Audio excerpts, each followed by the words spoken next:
I'm about standards. Things supposed to be done a certain way, we do it. And you do the right thing when nobody's watching.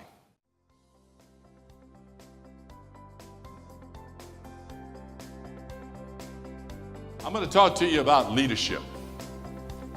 Because at the end of the day, it's effective leadership that is going to determine the success of your company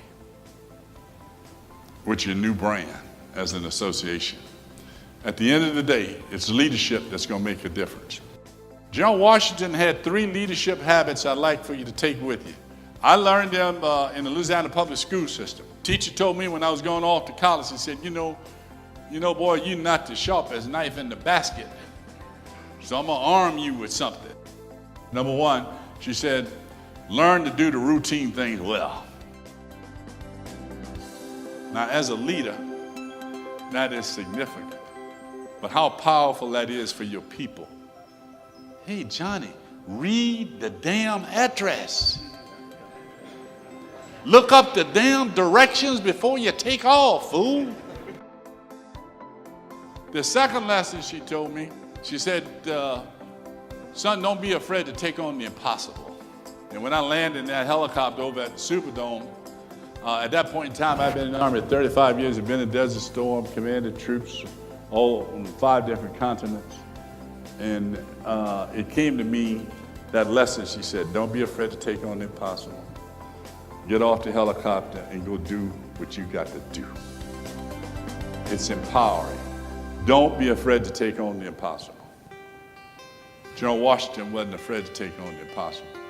Because there are many things that said, hey, you shouldn't be on the battlefield with these ragtag troops. But Washington had focus, and he had a purpose. And he had people on the team. All they knew they had to do is win some battles. They would win the war.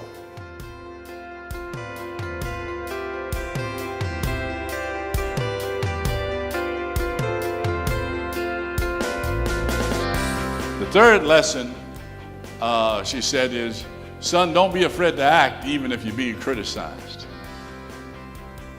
And boy, General Washington, he had his critics. Even the British Army would laugh at his tactics. But he was always there to face them on the battlefield. And again, that lesson came true to me in the weeks that followed while I walked the streets of New Orleans, primarily from the media and critics who said, well, they should have got here before the storm. How good an idea would that have been to bring 275 helicopters here before the storm hit you?